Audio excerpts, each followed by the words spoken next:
Hello दोस्तों, नमस्कार। चलिए हम सीटेट का पेपर सॉल्व करते हैं। यह पेपर 9 दिसंबर 2018 को हुआ था। सीटेट में 150 क्वेश्चन आता है। यह 5 भागों में डिवाइड है। भाग नंबर 1 बाल विकास एवं शिक्षा शास्त्र, भाग नंबर 2 गणित, भाग नंबर 3 पर्यावरण अध्ययन, भाग नंबर 4 हिंदी भाषा, भाग नंबर 5 इंग्लिश लैंग्वेज या संस्कृत।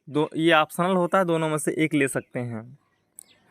आज हम भाग नंबर 3 पर्यावरण अध्ययन के क्वेश्चन को सॉल्व करेंगे। 61 से लेकर 90 तक क्वेश्चन है। 2023 में ऑफलाइन मोड पेपर होगा। पेपर के अकॉर्डिंग ही हम क्वेश्चन को सॉल्व करवा रहे हैं। चलिए हम क्वेश्चन को सॉल्व करते हैं। क्वेश्चन नंबर 61, विद्यालय में मिड डे मील के समय के लिए कौन सा सबसे प्रासंगिक है? ऑप्शन नंबर 1, यह शिक्षण अधिगम के बहुत ही मूल्यवान समय को बर्बाद करता है। ऑप्शन नंबर 2, शिक्षण अधिगम के साथ इसका कोई लेना देना नहीं है। ऑप्शन नंबर 3, यह ईवीएस शिक्षण अधिगम के लिए एक अच्छा शिक्षण अधिगम का अवसर है। ऑप्शन नंबर 4, यह उन बच्चों के लिए है जो विद्यालय में खाली पेट आते हैं। सही ऑप्शन बताइए। सही ऑप्शन है ऑप्शन नंबर 3, यह ईवीएस यानी इन्वायरमेंट स्टडीज शिक्षण अधिगम के लिए एक अच्छा शिक्षण अधिगम का अवसर है। चलिए हम इसकी व्याख्या कर लेते हैं। विद्यालय में मिड डे मील योजना का कार्यक्रम ईवीएस शिक्षण अधिगम के लिए एक अच्छा शिक्षण अधिगम का अवसर प्रदान करता है। उल्लेखनीय है कि इस योजना की शुरुआत वर्ष 1995 में केंद्र सरकार द्वारा की गई थी। इस योजना का उद्देश्य उच्चतर प्राथमिक विद्यालय के बच्चों को शिक्षण के साथ आहार या पोषण उपलब्ध कराना है, ताकि बच्चों को पोषणहीनता से बचाया जा सके। इस प्रकार यह बच्चों को शिक्षण के प्रति प्रेरित करने में भी मदद करता है। इस प्रकार ऑप्शन नंबर 3 सही है। क्वेश्चन नंबर 62, पर्यावरण अध्ययन के संदर्भ में बोझ के बिना सीखना क्या बताता है? ऑप्शन नंबर 1 है ईवीएस पाठ्यक्रम को आधा कम करने की ज़रूरत है। ऑप्शन नंबर 2 है स्कूल बैग का कम वजन। ऑप्शन नंबर 3, ईवीएस पाठ्य पुस्तकों में अध्यायों की कम संख्या। ऑप्शन नंबर 4 है आबोध का भार कम करने की ज़रूरत है। सही ऑप्शन बताइए। सही ऑप्शन है ऑप्शन नंबर 2, स्कूल बैग का कम वजन। चलिए इसकी व्याख्या करते हैं। पर्यावरण अध्ययन के संदर्भ में बोझ के बिना सीखना स्कूल बैग का कम वजन होना बताता है। इसका उद्देश्य शिक्षण में पाठ्यक्रम व पुस्तकों में ऐसा समायोजन हो कि बच्चों को इसका दबाव महसूस न हो। इससे मानसिक दबाव पड़ता है, जिससे बच्चों में शिक्षा के प्रति रुचि प्रभावित होती है। अतः बोझ के बिना सीखना अनुकूल शिक्षण वातावरण को व्यक्त करता है। क्वेश्चन नंबर 63 है, ईवीएस कक्षा में समूह में सीखने का क्या उद्देश्य है? ऑप्शन नंबर 1, छात्रों को आसानी से प्रबंधित करना और वर्कलोड को कम करना। ऑप्शन नंबर 2, लड़के और लड़कियां अलग अलग सीख सकते हैं। ऑप्शन नंबर 3 है कम और उच्च प्रदर्शन करने वाले छात्रों को अलग करना और उपचारात्मक शिक्षण देना। ऑप्शन नंबर 4 है सहयोग के मूल्यों को लागू करने और एक साथ काम करने के लिए प्रत्येक बच्चे को सक्रिय रूप से भाग लेने और सीखने में सक्षम बनाना। सही ऑप्शन बताइए। सही ऑप्शन है ऑप्शन नंबर 4, सहयोग के मूल्यों को लागू करने और एक साथ काम करने के लिए प्रत्येक बच्चे को सक्रिय रूप से भाग लेने और सीखने में सक्षम बनाना। चलिए हम इसकी व्याख्या करते हैं। ईवीएस कक्षा में समूह में सीखने का उद्देश्य बच्चों में सहयोग के मूल्यों को लागू करने और एक साथ काम करने के प्रति प्रत्येक बच्चे को सक्रिय रूप से भाग लेने और सीखने में सक्षम बनाना है। समूह में सीखने से बच्चों में वर्कलोड कम होता है, साथ ही वे सीखने के प्रति प्रेरित होते हैं, जिससे बच्चों को अच्छा प्रदर्शन करने का अवसर मिलता है। क्वेश्चन नंबर 64 है, बाला BALA का पूरा रूप क्या है? ऑप्शन फर्स्ट, ब्रेल सहायता प्राप्त अधिगम आकलन। ऑप्शन नंबर 2 मस्तिष्क सहायता प्राप्त अधिगम असाइनमेंट। ऑप्शन नंबर 3 अधिगम सहायक के रूप में ब्रेल अधिगम। ऑप्शन नंबर 4 है अधिगम सहायक के रूप में बिल्डिंग। सही ऑप्शन बताइए। सही ऑप्शन है ऑप्शन नंबर 4 अधिगम सहायक के रूप में बिल्डिंग। चलिए हम इसकी व्याख्या करते हैं। बाला का पूरा रूप बिल्डिंग एज लर्निंग एड, अधिगम सहायक के रूप में बिल्डिंग है। यह शिक्षण को प्रभावित करने वाले कारकों का एक तत्व है जो अधिगम की सहायक सामग्री के रूप में शामिल है। यह अधिगम के क्षेत्र में शिक्षण कार्य को प्रभावी बनाने में महत्वपूर्ण होता है। इसके अलावा शिक्षण कौशल, शिक्षण वातावरण, पाठ्य सामग्री, नवीन सीखने की तकनीकें आदि अधिगम सहायक के रूप में शामिल होते हैं। क्वेश्चन नंबर 65 है वैकल्पिक ढांचे का क्या अर्थ है। ऑप्शन फर्स्ट सभी विचार जो दृढ़ता से बच्चों द्वारा अर्जित किए जाते हैं। ऑप्शन नंबर 2 विभिन्न भौतिक घटनाओं का पाठ्यपुस्तक स्पष्टीकरण। ऑप्शन नंबर 3 है विचार जो अवधारणाओं के औपचारिक रूप से स्वीकृत स्पष्टीकरण से अलग हैं। ऑप्शन नंबर 4 है वर्तमान में वैज्ञानिकों और सामाजिक वैज्ञानिकों द्वारा आयोजित विचार। सही ऑप्शन बताइए। सही ऑप्शन है ऑप्शन नंबर 3 विचार जो अवधारणाओं के औपचारिक रूप से स्वीकृत स्पष्टीकरण से अलग हैं। चलिए हम क्वेश्चन नंबर 65 की व्याख्या करते हैं।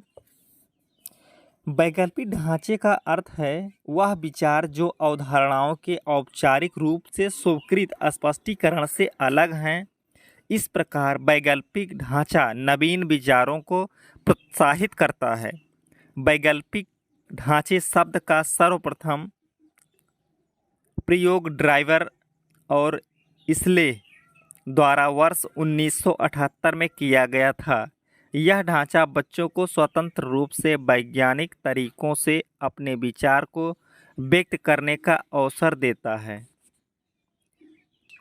क्वेश्चन नंबर 66 है महिलाएं पुरुषों की तुलना में कमजोर हैं। यह एक ... है। ऑप्शन फर्स्ट अंधविश्वास, ऑप्शन सेकंड मिथक, ऑप्शन थर्ड वैज्ञानिक तथ्य, ऑप्शन 4 रूढ़िबद्ध धारणा। सही ऑप्शन क्या है। सही ऑप्शन है ऑप्शन नंबर 4 रूढ़िबद्ध धारणा। चलिए हम व्याख्या करते हैं। महिलाएं पुरुषों की तुलना में कमजोर हैं। यह एक रूढ़िबद्ध धारणा है। महिलाओं के प्रति सामाजिक सोच उन्हें मजबूत बनने से रोकती है। वे स्वतंत्र नहीं होती हैं, इसलिए उनमें आत्मविश्वास पुरुषों के समान नहीं आ पाता है। हालांकि वर्तमान में वैसी महिलाएं जो स्वतंत्र होकर आगे बढ़ती हैं, उनकी भागीदारी शिक्षा, रोजगार आदि विभिन्न क्षेत्रों में बढ़ी है। क्वेश्चन नंबर 67 है भारत में बिहार के सापेक्ष जम्मू कश्मीर और गोवा की स्थिति क्या है। ऑप्शन फर्स्ट दक्षिण पश्चिम और उत्तर पूर्व, ऑप्शन सेकेंड पूर्व और पश्चिम, ऑप्शन थर्ड पश्चिम और पूर्व, ऑप्शन फोर्थ है उत्तर पश्चिम और दक्षिण पश्चिम। सही ऑप्शन क्या है। सही ऑप्शन है ऑप्शन नंबर 4 उत्तर पश्चिम और दक्षिण पश्चिम। चलिए हम इसकी व्याख्या करते हैं। भारत में बिहार के सापेक्ष जम्मू कश्मीर और गोवा की स्थिति क्रमशः उत्तर पश्चिम और दक्षिण पश्चिम है। जम्मू कश्मीर भारत का सबसे उत्तरी राज्य है, जिसका अधिकांश भाग हिम घाटियों से आच्छादित है। इसकी राजधानी श्रीनगर है। वहीं गोवा पश्चिमी तटवर्ती राज्य के रूप में महाराष्ट्र के नीचे अवस्थित है। इसकी राजधानी पणजी है। यहाँ सबसे बड़ा गिरजाघर मौजूद है। क्वेश्चन नंबर 68 है वाष्पीकरण की प्रक्रिया निम्नलिखित में से किस स्थिति में सबसे धीमी होगी। ऑप्शन फर्स्ट सतह क्षेत्र और तापमान दोनों में कमी। ऑप्शन सेकेंड सतह क्षेत्र और तापमान दोनों में वृद्धि। ऑप्शन थर्ड है सतह क्षेत्र बढ़ता है लेकिन तापमान घटता है। ऑप्शन फोर्थ है सतह क्षेत्र घटता है लेकिन तापमान बढ़ता है। सही ऑप्शन बताइए। सही ऑप्शन है ऑप्शन नंबर फर्स्ट सतह क्षेत्र और तापमान दोनों में कमी। चलिए हम इसकी व्याख्या करते हैं। वाष्पीकरण की प्रक्रिया उस स्थिति में सबसे धीमी होगी जब सतह क्षेत्र और तापमान दोनों में कमी होगी। उल्लेखनीय है कि द्रव्य से गैस में परिवर्तन होने की प्रक्रिया वाष्पीकरण कहलाती है। जब सतह का क्षेत्र बड़ा होता है तो तापमान कम या अधिक होने की स्थिति में भी वाष्पीकरण होता है। इसे कपड़ा सुखाने की क्रिया से समझा जा सकता है। जैसे जो कपड़ा फैलाकर रखा जाता है वह जल्दी सूखता है। क्वेश्चन नंबर 69 है स्थानों, दूरियों और दिशाओं के सापेक्ष स्थिति को समझने की क्षमता है। ऑप्शन फर्स्ट ग्राफिक कौशल। ऑप्शन सेकेंड दिशात्मक कौशल। ऑप्शन थर्ड है चित्रण कौशल। ऑप्शन फोर्थ है स्थितीय कौशल। सही ऑप्शन क्या है? सही ऑप्शन है ऑप्शन नंबर थर्ड चित्रण कौशल। चलिए हम इसकी व्याख्या करते हैं। स्थानों, दूरियों और दिशाओं की सापेक्ष स्थिति को समझने की क्षमता चित्रण कौशल मैपिंग स्किल कहलाती है। इस कौशल से किसी स्थान की स्थिति को सही तरीके से पहचाना जा सकता है। इसका उपयोग नवीन स्थानों को खोजने व स्थितियों को जानने में किया जाता है। क्वेश्चन नंबर 70 है किसी राष्ट्रीय पाठ्यचर्या फ्रेमवर्क एनसीएफ ने प्राथमिक स्तर पर एक एकीकृत पाठ्यचर्या क्षेत्र के रूप में पढ़ाए जाने के लिए पर्यावरण अध्ययन की सिफारिश की। ऑप्शन फर्स्ट है NCF 1975। Option number second NCF 2005।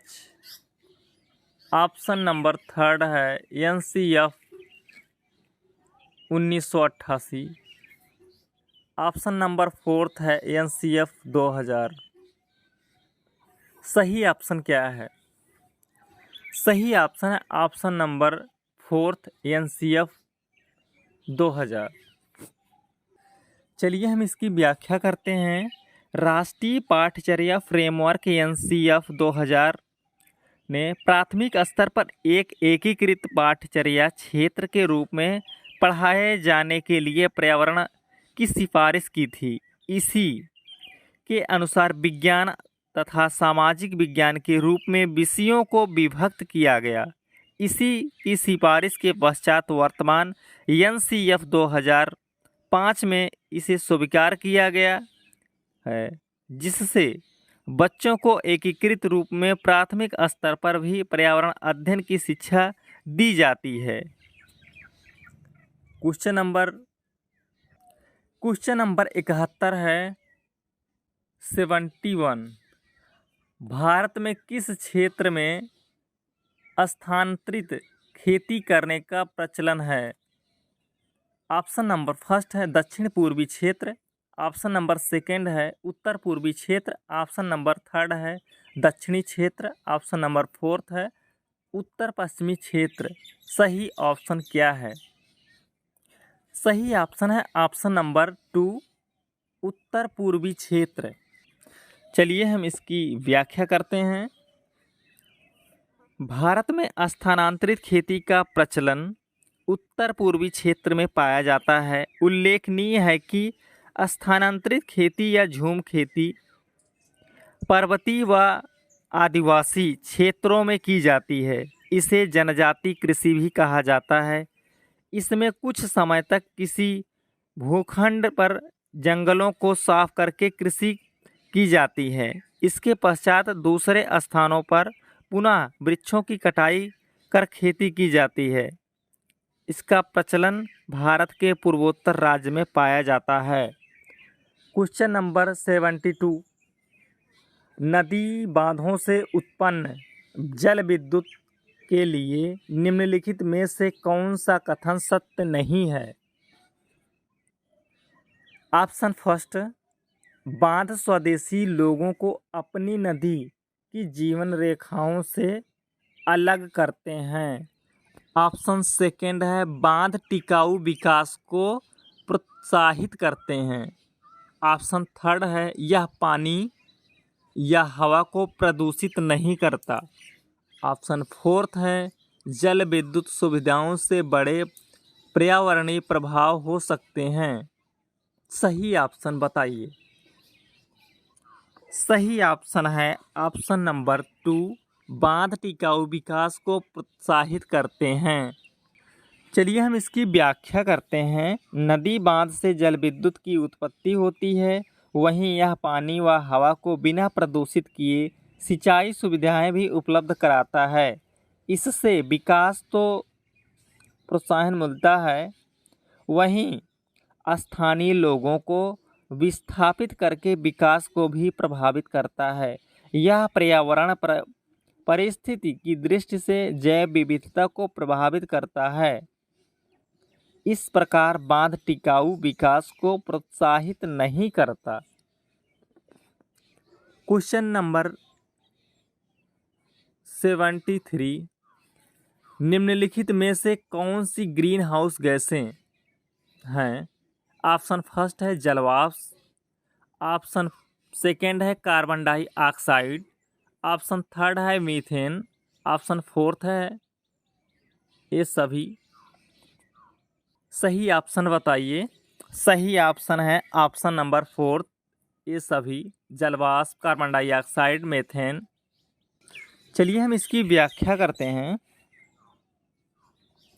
Carbon dioxide, nitrous oxide, methane, chlorofluorocarbon तथा जलवाष्प आदि प्रमुख ग्रीन हाउस गैसें हैं। ये गैसें जलवायु परिवर्तन, वैश्विक उष्ण आदि के लिए जिम्मेदार हैं। इनकी मात्रा में वृद्धि से वैश्विक समस्या उत्पन्न होने लगी है। वर्तमान में भारत में क्लोरोफ्लोरोकार्बन के उपयोग पर रोक लगा दी गई है। क्वेश्चन नंबर 74, भारत में ठंडे रेगिस्तान महसूस से प्रभावित क्यों नहीं होते? भारत में ठंडे रेगिस्तान मानसून से प्रभावित क्यों नहीं होते? ऑप्शन फर्स्ट, ठंडे रेगिस्तान बहुत ऊंचाई पर हैं। ऑप्शन सेकंड, ठंडे रेगिस्तानों में गर्मियों और बेहद ठंडी सर्दियां होती हैं। ऑप्शन नंबर थर्ड है, ठंडे रेगिस्तान हिमालय की विशिष्ट छाया में होते हैं। ऑप्शन नंबर फोर्थ है, ठंडे रेगिस्तानों में हवा बहुत पतली या कम होती है। सही ऑप्शन बताइए। सही ऑप्शन है ऑप्शन नंबर थर्ड है, ठंडे रेगिस्तान हिमालय की विशिष्ट छाया में होते हैं। चलिए हम इसकी व्याख्या करते हैं। भारत में ठंडे रेगिस्तान मानसून से इसलिए प्रभावित नहीं होते क्योंकि वे अधिक ऊंचाई पर हैं, साथ ही वे हिमालय की विशिष्ट छाया में बढ़ते हैं, जिससे वर्षा कम होती है और क्षेत्र अपेक्षाकृत सूखा रह जाता है। भारत का सबसे ठंडा रेगिस्तान लद्दाख क्षेत्र है। क्वेश्चन नंबर 75 है, ताजमहल के पीले होने के लिए निम्नलिखित में से कौन सा कारक जिम्मेदार है? ऑप्शन फर्स्ट है chlorine, option second nitrogen oxide, option third sulphur dioxide, option fourth है सल्फर। सही ऑप्शन बताइए। सही ऑप्शन है option number third, sulphur dioxide. ले हम इसकी व्याख्या करते हैं। ताजमहल के पीले होने का प्रमुख कारण वायुमंडल में उपस्थित सल्फर डाइऑक्साइड है। इस विषैली गैस की उत्पत्ति निकट अवस्थित मथुरा की रिफाइनरी से होती है। यह गैस वायुमंडल की नाइट्रस ऑक्साइड से मिलकर अम्लीय विषैली गैसों का निर्माण करती है। यह गैस अम्लीय वर्षा के रूप में ऐतिहासिक इमारतों पर गिरकर प्रभावित करती है। यही कारण है कि ताजमहल के आसपास के क्षेत्रों में स्वच्छता की नीति अपनाई जा रही है। क्वेश्चन नंबर 76 है, गोलकुंडा किला किसने बनवाया? ऑप्शन फर्स्ट पल्लव राजवंश, ऑप्शन सेकेंड चोल राजवंश, ऑप्शन थर्ड चालुक्य राजवंश, ऑप्शन फोर्थ काकतीय राजवंश। सही ऑप्शन बताइए। सही ऑप्शन है फोर्थ काकतीय राजवंश। चलिए हम इसकी व्याख्या करते हैं। गोलकुंडा किला आंध्र प्रदेश की राजधानी हैदराबाद में अवस्थित है। गोलकुंडा के किले का निर्माण काकतीय राजवंश ने कराया था। इसका संस्थापक कुली कुतुबुशाह को माना जाता है। कुतुबुशाही साम्राज्य की प्रारंभिक राजधानी गोलकुंडा 17वीं सदी तक हीरे के विश्व प्रसिद्ध बाजार के रूप में प्रसिद्ध था। वर्तमान में यहाँ चार मीनार व हुसैन सागर झील अवस्थित है। इस किले की मरम्मत कराने का श्रेय प्रताप रुद्र को प्राप्त है। क्वेश्चन नंबर 77 15 ग्राम प्रति मिलीलीटर घनत्व और 3 मिलीलीटर आयतन किसी वस्तु का द्रव्यमान क्या होगा? ऑप्शन फर्स्ट है 12 ग्राम, ऑप्शन सेकेंड है 18 ग्राम, ऑप्शन थर्ड है 45 ग्राम, ऑप्शन फोर्थ है 5 ग्राम। सही ऑप्शन बताइए। सही ऑप्शन है ऑप्शन नंबर थर्ड 45 ग्राम, 45 ग्राम। चलिए हम इसकी व्याख्या करते हैं। घनत्व द्रव्यमान तथा आयतन में निम्न संबंध पाया जाता है। घनत्व, इसमें हम घनत्व को आयतन से मल्टीप्लाई कर देंगे। 15 × 3, 15 × 3 = 45 हो जाएगा। हमें द्रव्यमान निकालना है। द्रव्यमान इक्वल टू घनत्व इंटू आयतन होता है। क्वेश्चन नंबर 78 निम्नलिखित में से कौन सी अदिश राशि है? ऑप्शन फर्स्ट है भार, ऑप्शन सेकेंड द्रव्यमान, ऑप्शन थर्ड है गुरुत्वाकर्षण, ऑप्शन नंबर फोर्थ है संवेग। सही ऑप्शन बताइए। सही ऑप्शन है ऑप्शन नंबर सेकेंड द्रव्यमान। क्वेश्चन नंबर 79 एक ऐसी वस्तु जिसमें से कोई प्रकाश किरण गुजर नहीं सकती कहलाती है? ऑप्शन फर्स्ट उत्तल, ऑप्शन सेकेंड अपारदर्शी, ऑप्शन थर्ड परभासी, ऑप्शन फोर्थ पारदर्शी। सही ऑप्शन क्या है? सही ऑप्शन है ऑप्शन नंबर सेकेंड अपारदर्शी। चलिए हम इसकी व्याख्या करते हैं। वैसी वस्तु जिससे होकर प्रकाश की किरण नहीं गुजरती है या उससे प्रकाश की किरणें आर पार नहीं होती हैं उसे अपारदर्शी कहते हैं। जैसे लकड़ी का गुटका, दीवार, ठोस वस्तु आदि। वहीं पारभासी में वस्तु धुंधली दिखाई पड़ती है, जबकि पारदर्शी में वस्तु आर पार दिखाई पड़ती है क्योंकि इससे प्रकाश की किरणें आसानी से आर पार हो सकती हैं। क्वेश्चन नंबर 80 पृथ्वी की सतह पर किसी वस्तु का भार क्या होगा जिसका द्रव्यमान चंद्रमा की सतह पर 10 kg है? ऑप्शन फर्स्ट है 10 Newton, option second 60 kg, option third 10 kg, option fourth है 60 न्यूटन। सही ऑप्शन बताइए। सही ऑप्शन है option number third 10 kg। Question number 81 एक विलेय की विघटन दर ... पर निर्भर करती है। ऑप्शन फर्स्ट है भार, ऑप्शन सेकेंड है दाब, ऑप्शन थर्ड है तापमान, ऑप्शन फोर्थ है सतह क्षेत्र। सही ऑप्शन क्या है? सही ऑप्शन है ऑप्शन नंबर थर्ड तापमान। एक विलेय की विघटन दर तापमान पर निर्भर करती है। क्वेश्चन नंबर 82 है सुषमा चाहती है कि उसके छात्रों को पेड़ों के संरक्षण के लिए संवेदनशील बनाया जाए। निम्नलिखित में से कौन सी ऐसा करने की सबसे उपयुक्त रणनीति है? ऑप्शन फर्स्ट है बच्चों को एक पौधे को अपनाने और पोषित करने में मदद करना।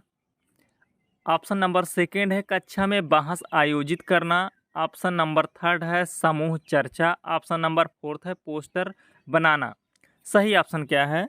सही ऑप्शन है ऑप्शन नंबर फर्स्ट है बच्चों को एक पौधे को अपनाने और पोषित करने में मदद करना।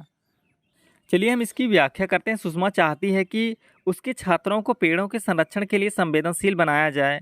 तो ऐसा करने की सबसे उपयुक्त रणनीति बच्चों को एक पौधे को अपनाने और पोषित करने में मदद करना होगा। ऐसा करने से बच्चों द्वारा कार्य रुचिपूर्वक किया जा सकेगा, साथ ही बच्चे इससे प्रभावी होंगे और दूसरों को इससे करने हेतु प्रेरित भी करेंगे।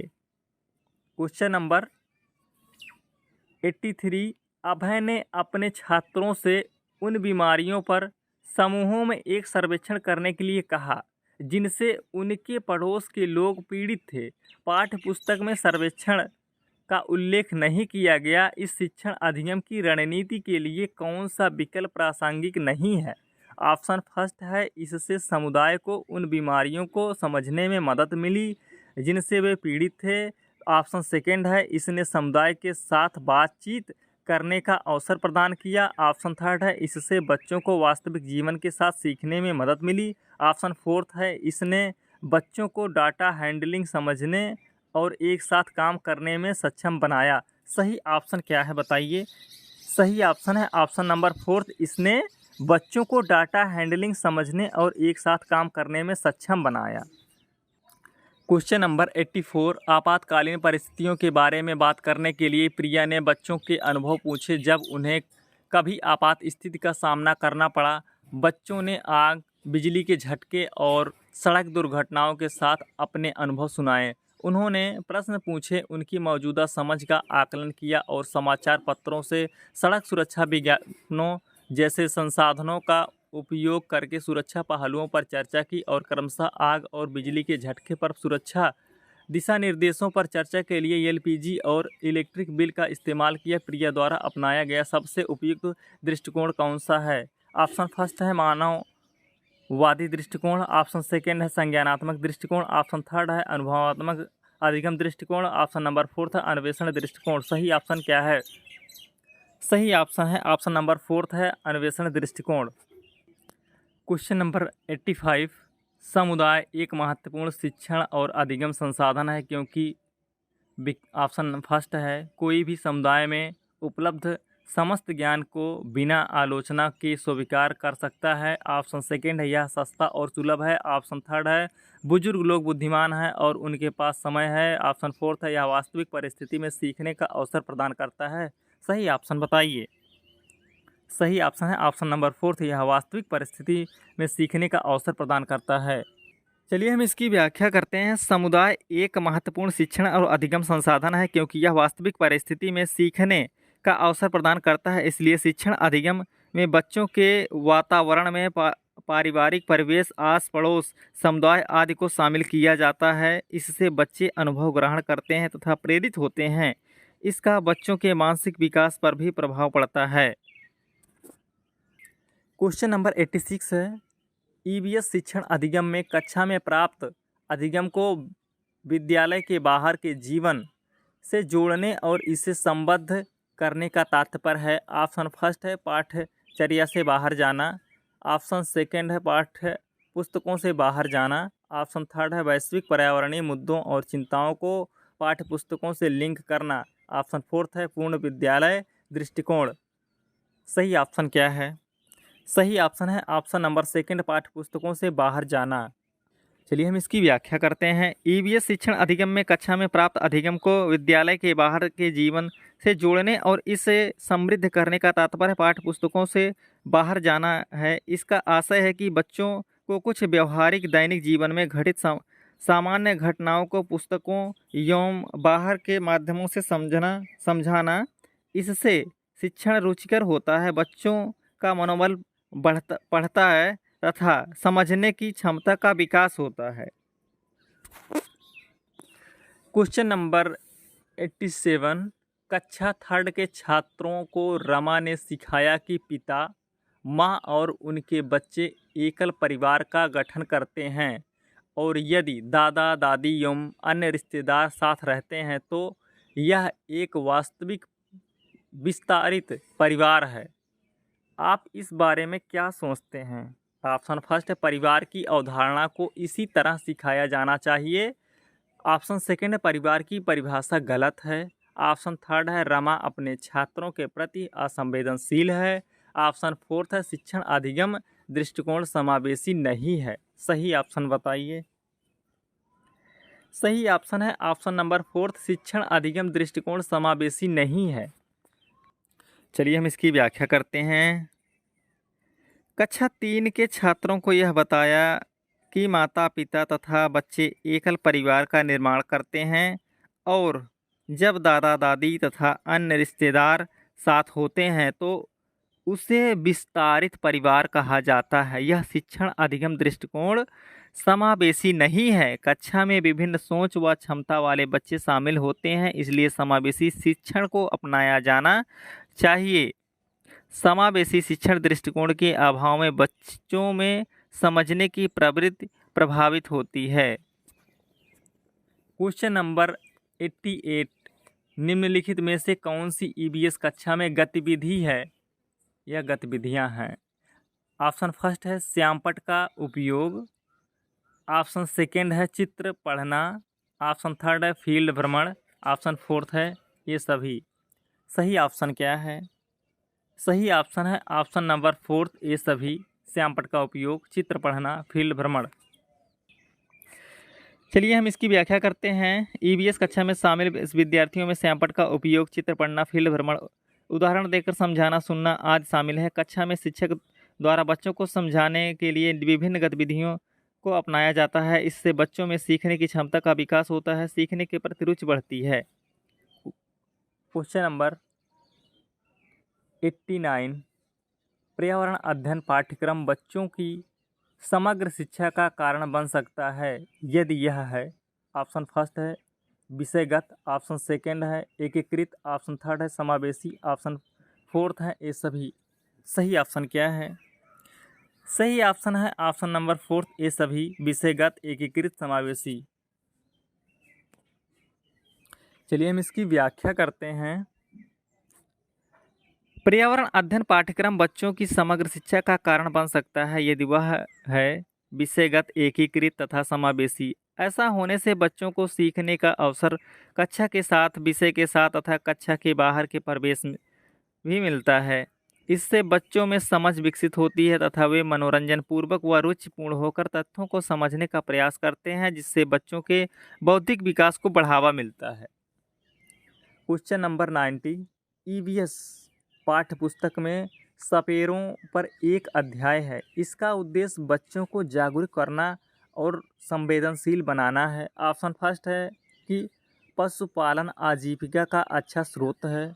ऑप्शन सेकंड है कि यह एक अवैध कार्य है। ऑप्शन थर्ड है सपेरों के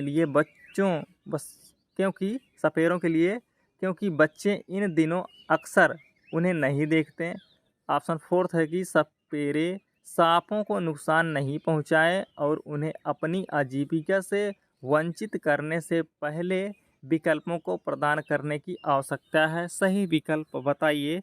सही विकल्प है विकल्प नंबर फोर्थ है कि सपेरे सांपों को नुकसान नहीं पहुंचाएं और उन्हें अपनी आजीविका से वंचित करने से पहले विकल्पों को प्रदान करने की आवश्यकता है।